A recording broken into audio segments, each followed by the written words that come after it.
దేవుని యొక్క అతి పరిశుద్ధమైన నామానికి మహిమ కలుగును గాక.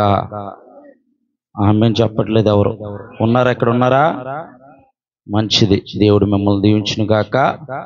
ఈ 2025 సంవత్సరం మార్చి నెల 2వ తారీఖున మనం ఉండటానికి దేవుడు కృప చూపించాడు. గత 2 నెలల్లో కూడా దేవుడు మన జీవితాల్లో అనేకమైన మేలులు చేసి మన కుటుంబాల్లో, పరిచర్యలో, అన్ని విషయాల్లో ఆయన కృప చూపించి మనల్ని కాచి కాపాడాడు. ఈ ఉదయకాల సమయంలో ఆయన సన్నిధిలో మనం ఉన్నామంటే కేవలము దేవుని యొక్క కృప, దేవుని యొక్క కనికరమే. మన భక్తి కాదు, మన శక్తి కాదు. పిల్లలు ఎవరన్నా లోపల చైర్లు ఖాళీగా ఉన్నాయి, లోపలికి వచ్చి కూర్చోండి. చైర్లు ఖాళీగా ఉన్నాయి, లోపలికి వచ్చి కూర్చోండి. సరే, ఏదేమైనా దేవుని యొక్క కృప ఈ ఉదయకాల సమయంలో ఆయన యొక్క పునరుద్ధాన ఆరాధనలో మనం ఉన్నాం కనుక ఆరాధన కొరకు మనం సిద్ధపడదాం. పరిశుద్ధ గ్రంథమైన బైబిల్లో నుంచి 1 పేతురుకు రాసిన పత్రిక 3వ అధ్యాయము 15వ వచనం.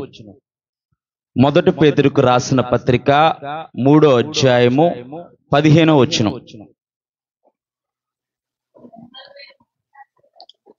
చాలమ్మా. నిర్మలమైన మనస్సాక్షి కలిగిన వారై దేవుని యొక్క సహాయం కొరకు ప్రార్థన చేసుకుందాం. కనికరం గల తండ్రి, కృపగల దేవా, గత కాలమంతా అయా నీ కృపలో ప్రభా మమ్మల్ని, పరిచర్యని ప్రభా, సంఘ బిడ్డలందరినీ, మా కుటుంబాలని మీరు కాచి కాపాడి ఈ 2025 సంవత్సరము తండ్రి ప్రభా మార్చి మాసంలోకి ప్రభా మమ్మల్ని తండ్రి ప్రభా మీరు నడిపిస్తున్న మీ కృపకై వందనాలు తండ్రి ప్రభా. అయా ఈ 2వ తేదీన ప్రభా నీ పునరుద్ధాన ఆరాధనలో పాలు పంపులు పొందుకోవటానికి మీరు ఇచ్చిన కృపను బట్టి మీకు వందనాలు, కృతజ్ఞతాస్తుతులు, స్తోత్రాలు ప్రభా. అయా నిన్ను జ్ఞాపకం చేసుకోమన్నావు ప్రభా. ఈ ఉదయకాల సమయంలో ప్రభా నిన్ను జ్ఞాపకం చేసుకుంటుండగా ప్రభా మీరు నాతో, మాతో, మా అందరితో మీరు మాట్లాడండి ప్రభా. అయా మాలో ఉన్న ప్రభా ప్రతి తండ్రి ప్రభా అడ్డుగోడలని ప్రభా నీ పరిశుద్ధమైన రక్తంతో మీరు తండ్రి ప్రభా పగలగొట్టి ప్రభా నిర్మలమైన మనస్సాక్షులు గలవారిగా ప్రభా మమ్మల్ని ప్రభా నీ వాక్యం అనే ఉదక స్థానముతో తండ్రి ప్రభా మమ్మల్ని పరిశుద్ధపరచమని యేసు పరిశుద్ధ నామమున ప్రార్థిస్తున్నాము తండ్రి. ఆమేన్. శనివారం రోజు మధ్యకాల సమయంలో దేవునితో గడుపుతున్న సమయంలో దేవుడు నాకు ఇచ్చిన మాట ఏంటంటే మనస్సాక్షి. మనస్సాక్షి మీకుందా? అందరికొందా? మనస్సాక్షి ఉందా? మనస్సాక్షి అంటే ఏంటని నేను అడుగుతారా? మనస్సాక్షి ఉందా మీకు? సరే చూద్దాం. 1 పేతురుకు రాసిన పత్రిక 3వ అధ్యాయము 15వ వచనం. నిర్మలమైన మనస్సాక్షి గలవారై. మన అంశం ఏంటంటే దేవుని యొక్క ఆరాధనకు మనం సిద్ధపడుతున్నాం గనక దేవుని ఎదుట నీ మనస్సాక్షి లేక దేవుని సన్నిధిలో నీ మనస్సాక్షి ఎలా ఉంది? దేవుని ఎదుట నీ మనస్సాక్షి, దేవుని లేక దేవుని సన్నిధిలో నీ మనస్సాక్షి ఎలా ఉంది? 1 పేతురుకు రాసిన పత్రిక 3వ అధ్యాయం 15వ వచనం మనం చదువుకున్నాం. మూలవాక్యం నిర్మలమైన మనస్సాక్షి గలవారై అని అంటే మంచి మనస్సాక్షి కలిగిన వారై, మంచి మనస్సాక్షిని మనం కాపాడుకునే వారిగా మనం ఉండాలి. దానికి అనుసంధానంగా చిన్న వాక్యాన్ని చూపిస్తాను. 1 పేతురుకు రాసిన పత్రిక 3వ అధ్యాయం 21వ వచనం ఒకసారి చదువమ్మా. ఆ వచనం అంతా చదువు, పెద్దగా ఉంటుంది, ఒకసారి చదువు. దానికి సాదృశ్యమైన బాప్తిసము పొంది బాప్తిసముప్పుడు మిమ్మల్ని రక్షించుచున్నది. అదేదనగా శరీర మాలిన్యము తీసివేయట కాదు, కానీ యేసుక్రీస్తు పునరుద్ధాన మూలముగా దేవుని విషయము నిర్మలమైన మనస్సాక్షినిచ్చు పట్టుదరమే. ఇప్పుడు దానికి సాదృశ్యమైన బాప్తిసము ఇప్పుడు మిమ్మల్ని రక్షించుచున్నది. అదేదనగా అంటే మనము దేవుని యొక్క రక్షణలో, దేవుని నామంలో ఆయన పేరట మనము నీళ్ళల్లో మునిగినప్పుడు మన శరీర మాలిన్యం కడుక్కోవటం కాదు, కానీ ఆయనలో మనం పాలిభాగస్తులై ఉంటాము. ఆయనలో మనం పాలిభాగస్తులై ఉన్నప్పుడు ఆయన్ని మనం జ్ఞాపకం చేసుకుంటున్నప్పుడల్లా ఆయన పునరుద్ధాన శక్తి ద్వారా మనకేం కలుగుతుందంటే నిర్మలమైన మనస్సాక్షినిచ్చు పచ్చుతరమే. మనం మొదటిగా కూడా చదువుకున్నాం, నిర్మలమైన మనస్సాక్షి గలవారై. అంటే మన మనస్సాక్షి ఎలా ఉండాలి? నిర్మలంగా ఉండాలి. మన మనస్సాక్షి మంచిగా ఉండాలి. అసలు మనస్సాక్షి అని అంటే ఏంటనంటే, దేవుడు ప్రతి ఒక్కరికి మనస్సాక్షిని ఇచ్చాడు. మనస్సాక్షి అని అంటే అది మనల్ని ఎలా కంట్రోల్ చేస్తుంది, ఎలా నడిపిస్తుంది అని అంటే, తప్పొప్పులేవో మనకి తెలియజేస్తుంది. మనస్సాక్షి ఏం చేస్తుంది? తప్పొప్పులేవో తెలియజేస్తూ ఒక న్యాయవాదిగా మనలో ఉంటుందన్నమాట. అది ఏం చేస్తుందంటే, మనం ఏ క్రియ చేసినా ఇది తప్ప ఇది రైటా అని చెబుతూ ఉండిద్ది. ఒక్కోసారి అది తప్పు అని చెప్పినా సరే ఏం లేదనుకో, మనము ఆదిలోనే మనము ఆదాము అవ్వలను చూసుకుంటే వారికి పరిపూర్ణమైన మనస్సాక్షి గల వారిగా ఉన్నారు. వారు దేవుని చేత నిర్మించబడిన వారే, దేవుని పోలిక చొప్పున దేవుని స్వరూపమందు వారు నిర్మించబడిన వారే, దేవుని మహిమను వారు స్వతంత్రించుకొని దేవుని మహిమలో జీవిస్తున్న వారై ఉండి కూడా మనస్సాక్షి వారిని హెచ్చరిస్తున్నా, మీరు చేస్తుంది తప్పు అని హెచ్చరిస్తున్నా సరే మనస్సాక్షిని తునీకరించి మనస్సాక్షిని పక్కన పెట్టి వారు చెయ్యరాని కార్యం చేశారు గనక, దేవుని ఆజ్ఞ అతిక్రమించారు గనక పాపము వారి ద్వారా లోకమంతా సంప్రాప్తి అయిందని పరిశుద్ధ గ్రంథమైన బైబిల్ చెబుతుంది. అంటే మనస్సాక్షి ఏం చేస్తుందంటే తప్పొప్పులేవో తెలియజేస్తుంది. మనం ఒక ఎడారిలో ఉన్నాం, లేదంటే ఒక అరణ్యంలో ఉన్నాం. అరణ్యంలో మనకి దారి తెలియాలంటే మనం ఏం చేస్తాం? దారి తెలియాలంటే ఇప్పుడు స్మార్ట్ ఫోన్లు వచ్చాయి కనుక ఎక్కడున్నాం మనం గూగుల్ మ్యాప్ లో సెర్చ్ చేస్తాం. ఎటు వెళ్తే మనకి దారి తొలుగుతుంది, ఎటువైపు మనం నడవాలి. లేకపోతే దిక్సూచి అనే ఒకటి ఉంటుంది అనమాట. దిక్సూచి అనే ఒక పరికరం ఉంటుంది. అంటే లెఫ్టా రైటా, రైట్ వెళ్ళాలా లెఫ్ట్ వెళ్ళాలని ఒక ముళ్ళు ఆకారంలో ఉంటుంది అనమాట. ఇలా దిక్సూచి అనే ఒక ఉంటుంది అనమాట. లేకపోతే మ్యాప్ చూస్తారు, చాలా మంది మ్యాప్ చూసుకుంటారు. మనం దారి తప్పిపోయామా, మనం ఎటు వెళ్ళాల్సింది ఎటు వెళ్ళాం అంటే మనల్ని సన్మార్గంలో నడిపిస్తుంది. మంచి మార్గంలో నడిపించడానికి మనస్సాక్షి మనకు తోడ్పడుతుంది. దేవుని నామానికి మహిమ కలుగును గాక. పరిశుద్ధ గ్రంథంలోంచి అపోస్తుల కార్యములు 23వ అధ్యాయం 1వ వచనం. అపోస్తుల కార్యములు 23వ అధ్యాయము 1వ వచనం. ఇక్కడ పౌలు భక్తుడు ఏమంటున్నాడో చూద్దాం ఒకసారి. అపోస్తుల కార్యములు 23వ అధ్యాయము 1వ వచనం. పౌలు మహాసభ వారిని తేరి చూచి, సహోదరులారా, నేటి వరకు కేవలము మంచి మనస్సాక్షి గలవాడినై దేవుని ఎదుట నడుచుకొనుచుంటునని చెప్పెను. పరిశుద్ధుడైన పౌలు అంటున్నాడు, దేవుని యొక్క దర్శనం పొందుకున్న పౌలు అంటున్నాడు. అనేకమైన పత్రికలు, పరిశుద్ధ గ్రంథమైన బైబిల్లో అనేకమైన పత్రికలు రాసిన పౌలు అంటున్నాడు, అతన్ని కొట్టడానికి చంపటానికి మహాసభలో నిలబెడితే, రాజు ఎదుట నిలబెడితే ఆయన అంటున్నాడు, నేను మనుషుల ఎదుట దేవుని ఎదుట మంచి మనస్సాక్షి గలవాడిగా నేను నడుచుకుంటున్నాను. అంటే మన మనస్సాక్షి మనకు సాక్ష్యాన్ని ఇస్తుంది. దేవుని నామానికి మహిమ కలుగును గాక. అంటే మనం ఏ విధంగా ప్రవర్తిస్తున్నాము, మనం ఏ విధంగా ఉంటున్నాము, ఏ విధంగా నడుచుకుంటున్నాము, దేవుని ఎదుట మనం ఎలాగున్నాము, దేవుని సన్నిధిలో మనం ఎలాగున్నాము. ఆదివారమే భక్తి పరుల్లాగా ఉన్నామా, ఆదివారం నుంచి శనివారం వరకు భక్తి పరుల్లాగా ఉన్నామని మన మనస్సాక్షి మనకి తెలియజేస్తుంది. ఇక్కడ పరిశుద్ధుడైన పౌలు, దేవుని చేత బలంగా వాడబడుతున్న పౌలు అంటున్నాడు, నేను మనుషులు ఎదుట నా వైపు చూడాలి. సిట్రేట్ అయిపోవాలి. అందరూ వచ్చేవాళ్ళు వస్తారు, కూర్చునే వాళ్ళు కూర్చుంటారు. సిట్రేట్ అయిపోయి నా వైపు చూడాలి. ఎందుకంటే మమ్మల్ని డిస్టర్బ్ చేయకూడదు. మీరు దేవుని వాక్యం చెబుతున్నప్పుడు, దేవుని ఆత్మతో నడిపించబడేటప్పుడు అలా డిస్టర్బెన్స్ అవుతా ఉంటే బ్రేకులు పడతా ఉంటాయి. మళ్ళీ బ్రేక్ పడింది అనుకో, మళ్ళీ ఫస్ట్ గేర్లోకి వచ్చి మళ్ళీ 4th గేర్లోకి వెళ్ళాలి. ఇబ్బంది అయ్యిద్ది అనమాట. అది అందుకోసమే ఒక ఫ్లోలో వెళ్తున్నప్పుడు దాన్ని ఆపారనుకో, మధ్యలో మళ్ళీ ఎక్కడి నుంచి మొదలు పెట్టామని గుర్తించుకోవాలని ప్రయాసపడుతూ ఉండాలన్నమాట. అందుకే నేను డైరీలో రాస్తే 4-5 పేజీలు రాస్తానేమో. పేపర్లో సమయం తక్కువగానే పేపర్లో రాసుకుని వచ్చాను. సమయానికి మనం సర్దుబాటు చేసుకుని ముగించుకోవాలని చెప్పేసాను. మళ్ళీ దీంట్లో మళ్ళీ మీరు బ్రేక్లు వేసారనుకో, అది మళ్ళీ ఫస్ట్ గేర్ నుంచి మళ్ళీ 4th గేర్కి వెళ్ళడానికి టైం పట్టిద్ది. దేవుని నామానికి మహిమ కలుగును గాక.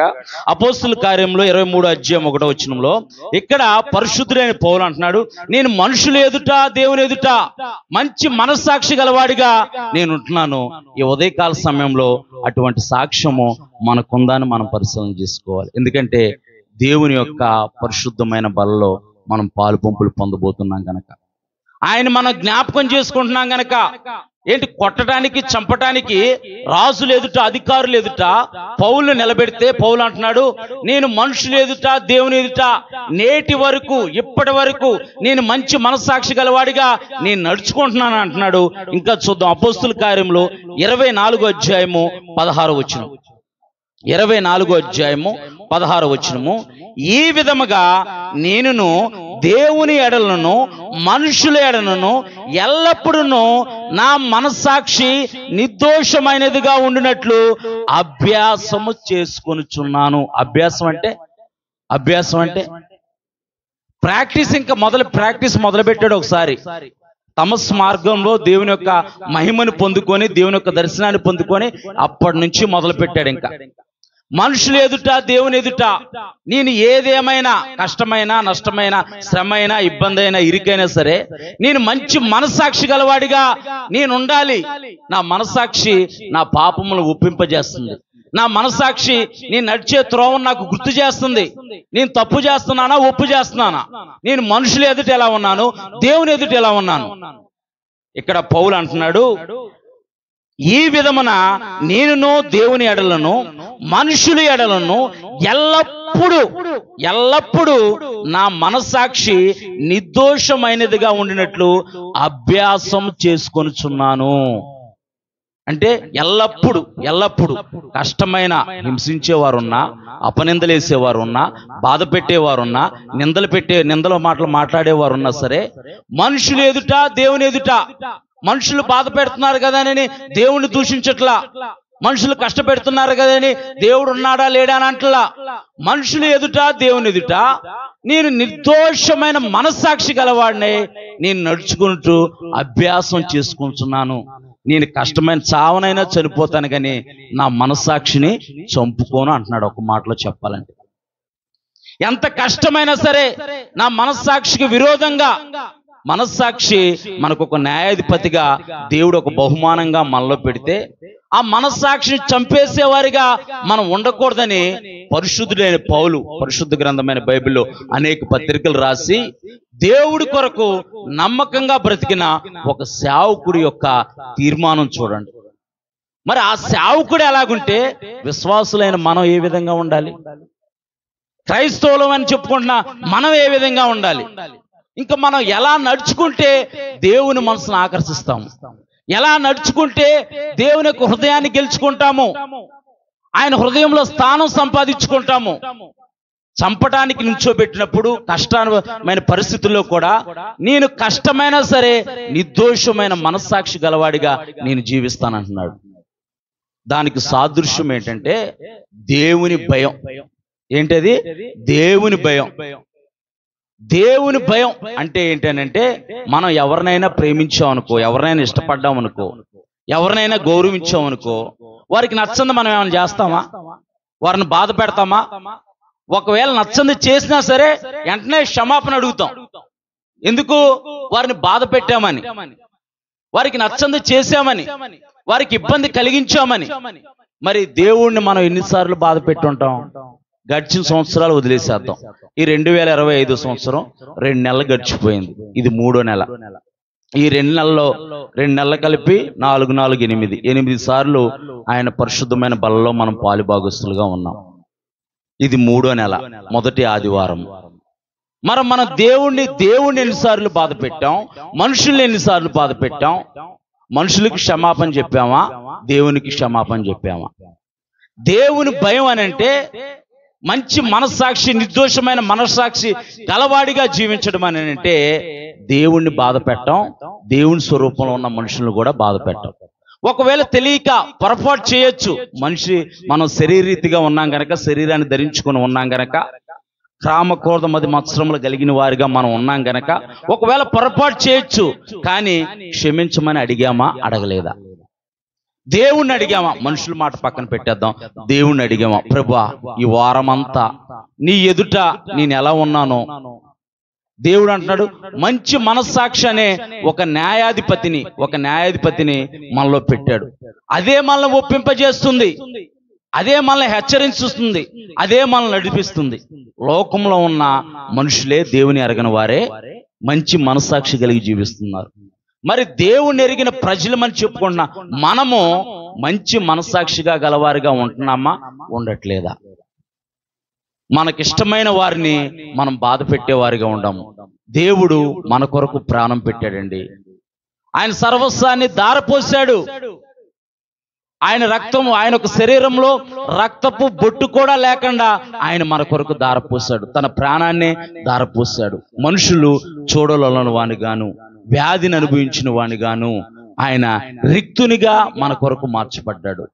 మరి మనము దేవుణ్ణి బాధ పెట్టేవారిగా ఉంటున్నామా? దేవుని భయం కలిగి ఒకవేళ ఈ పొరపాటు చేస్తే నా వల్ల దేవుడు బాధపడతాడేమో, ఒకవేళ దేవుని హృదయాన్ని నేను బాధపరుస్తానేమో, దేవుని హృదయాన్ని నేను దుఃఖపరుస్తున్నామేమో, దేవుని ఆత్మను నేను ఆర్పుతున్నానేమో, నాలో పరిశుద్ధాత్మ నివసిస్తుంది గనక ఆత్మని నేను బాధ పెడుతున్నానేమో అని మనం ఆలోచన చేస్తున్నామా? ఆ విధంగా మనం ఆలోచన చేస్తే పరిశుద్ధుడైన పౌల్లాగా నేను కూడా నిర్దోషమైన మనస్సాక్షి గలవాడిగా జీవిస్తున్నానని సాక్ష్యం ఇవ్వచ్చు. ఆ సాక్ష్యాన్ని బట్టి అనేకులు దేవుని యొద్దకు వస్తారు. అసలు మనస్సాక్షులు ఏ విధంగా ఉన్నాయి, ఏ విధంగా మార్చబడ్డాయి, ఒక 3 పాయింట్లు చూసుకొని ముగించుకుందాం. 3 పాయింట్లు చూసుకొని ముగించుకుందాం. పరిశుద్ధ గ్రంథమైన బైబిల్లో 1 కొరింథీయులకు రాసిన పత్రిక 8వ అధ్యాయం 7వ వచనం. త్వరగా 3 వచనాలు ఉంటాయి. 3 పాయింట్లు త్వరగా చెప్పేస్తాం, సమయం లేదు గనక. అయితే అందరి యందు ఈ జ్ఞానం లేదు, కొందరి వరకు ఆరాధించువారు గనుక తాము భుజించు పదార్థములు బలి ఇవ్వబడినవని ఎంచి భుజించుదురు. ఇందువలన వారి మనస్సాక్షి బలహీనమైనదై అపవిత్రమగుచున్నది. అంటే ఈ మొదటి పాయింట్ ఇది ఏంటంటే బలహీనమైన మనస్సాక్షి. ఏంటి చెప్పాలి? బలహీనమైన మనస్సాక్షి. ఈ మనస్సాక్షి బలహీనమైనది అంటే దేవుడు కాకుండా వేరే దానికి ప్రాధాన్యత ఇస్తుంది. పరిశుద్ధ గ్రంథమైన బైబిల్లో రాయబడి ఉంది.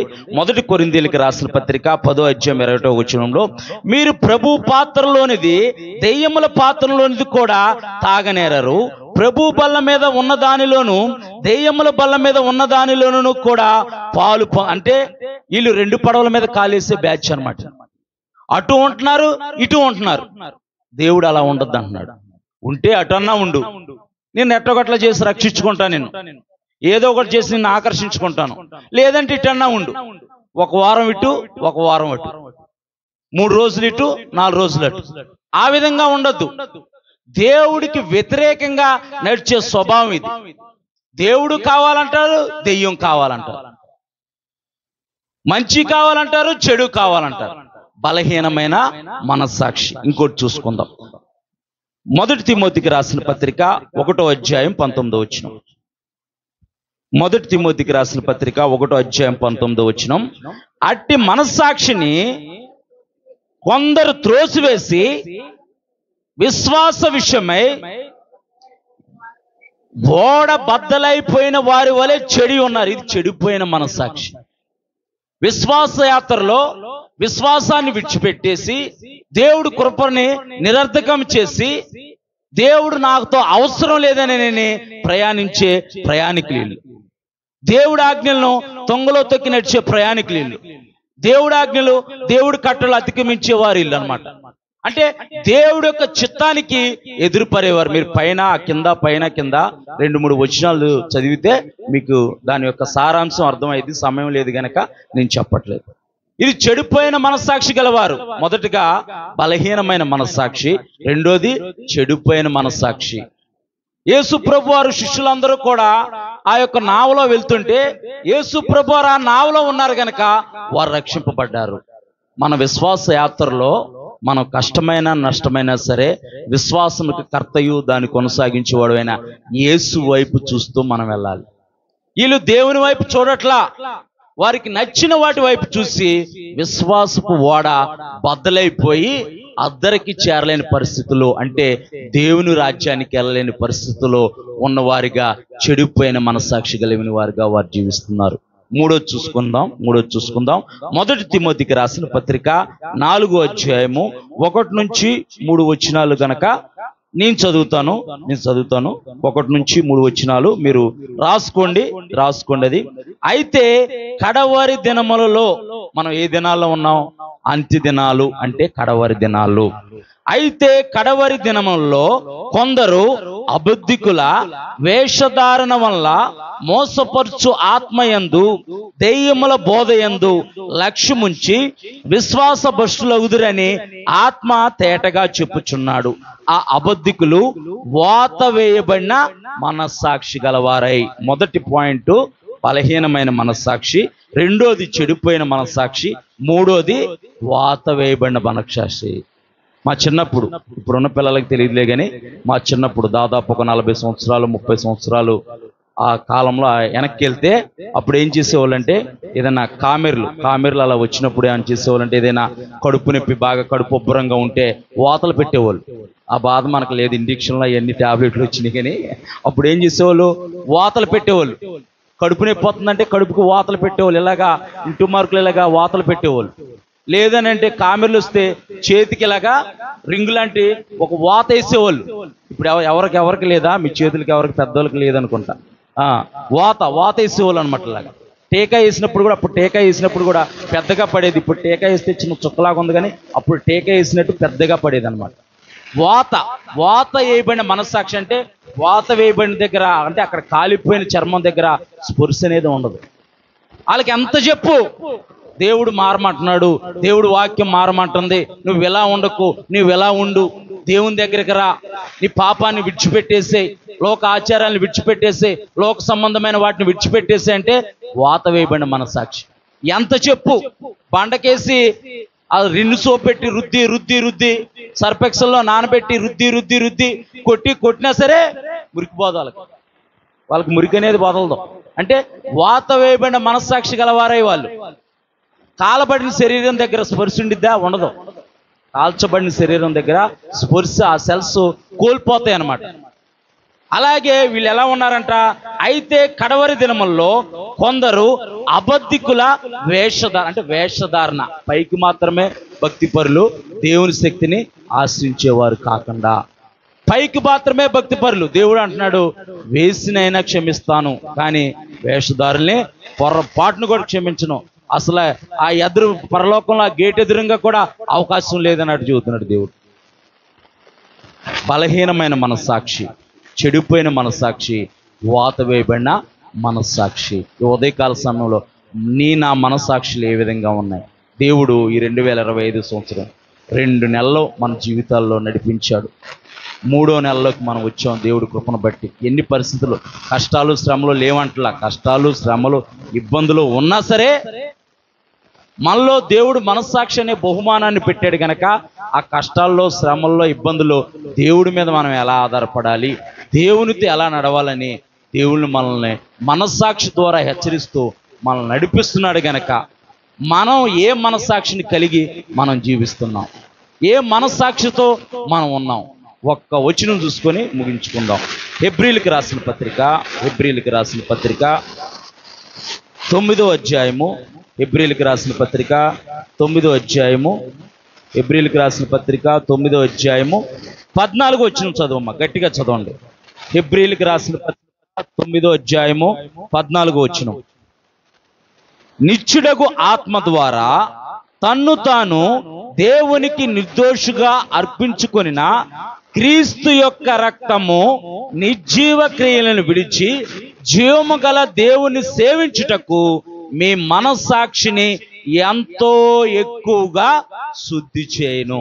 ఒకవేళ నువ్వు ఏ మనస్సాక్షితో ఉన్నా, నేనే మనస్సాక్షితో ఉన్నా సరే, ఈ ఉదయకాల సమయంలో ఆయన పరిశుద్ధమైన బలలో మనం చేయబోయే ముందు నిర్జీవ క్రియలను విడిచి జీవము గల దేవుని చేరుటకు, జీవము గల దేవుని యొక్క సన్నిధానాన్ని చేరుటకు క్రీస్తు యేసు యొక్క పరిశుద్ధ రక్తము మన మనస్సాక్షుల్ని ఎంతో ఎక్కువగా శుద్ధి చేస్తుందంట. నీవు అవకాశం ఇస్తే, నీవు దేవునికి అవకాశం ఇస్తే, ఈరోజు నా మనస్సాక్షి శుద్ధి చేయబడాలి, నా మనస్సాక్షి చెడిపోయిందిగా ఉండకూడదు, నా మనస్సాక్షి అపవిత్రమైనదిగా ఉండకూడదు, నా మనస్సాక్షి వాత వేయబడినదిగా ఉండకూడదు నాయన. నిర్జీవ క్రియలను విడిచి జీవం గల నిన్ను సేవించుటకు ప్రభువా అయా మంచి మనస్సాక్షి, నిర్దోషమైన మనస్సాక్షి గలివాడిగా నేను నీ పరిశుద్ధమైన శరీరాన్ని, నీ పరిశుద్ధమైన రక్తాన్ని ప్రభా తీసుకునేవాడిగా ఉండాలని దేవుడు ఆకాంక్షిస్తున్నాడు గనక ఈ ఉదయకాల సమయంలో అందరము మోకరిద్దాం. అందరం మోకరించి, పిల్లలు కూడా ఎవరు కూడా ఏకైకలో పక్కపక్కలో నవ్వొద్దు. మీరు ప్రార్థన చేసుకోకపోతే నిశ్శబ్దంగా ఉండండి. పిల్లలు కళ్ళు మూసుకొని ఉండండి, గుసగుసలో అలాంటివి ఏం చెయ్యొద్దు. దేవుడు మన మధ్యన ఉన్నది గనక, దేవుని యొక్క ఆత్మ మన మధ్యన ఉంది గనక ఆయన్ని గౌరవిద్దాం, ఆయన సన్నిధిని మనం గౌరవిద్దాం. మనకు నచ్చిన వారిని మనం ఇంటికి రాగానే కుర్చీలో కూర్చోబెట్టి, కుర్చీ శుభ్రంగా తుడిచి కూర్చోబెట్టి, కూల్ డ్రింక్ తాగుతావా, మజ్జిగ తాగుతావా, కాఫీ తాగుతావా అని అడుగుతాం. దేవుని సన్నిధిలో మనం ఉన్నాము. దేవుని యొక్క ప్రియ సంగమా, ఆయన సన్నిధిలో మనం ఉన్నాం గనక ఆయన యొక్క సన్నిధిని మనం గౌరవిస్తే ఆయన దీవెనలు, ఆయన ఆశీర్వాదాలు మనం పొందుకుంటాం.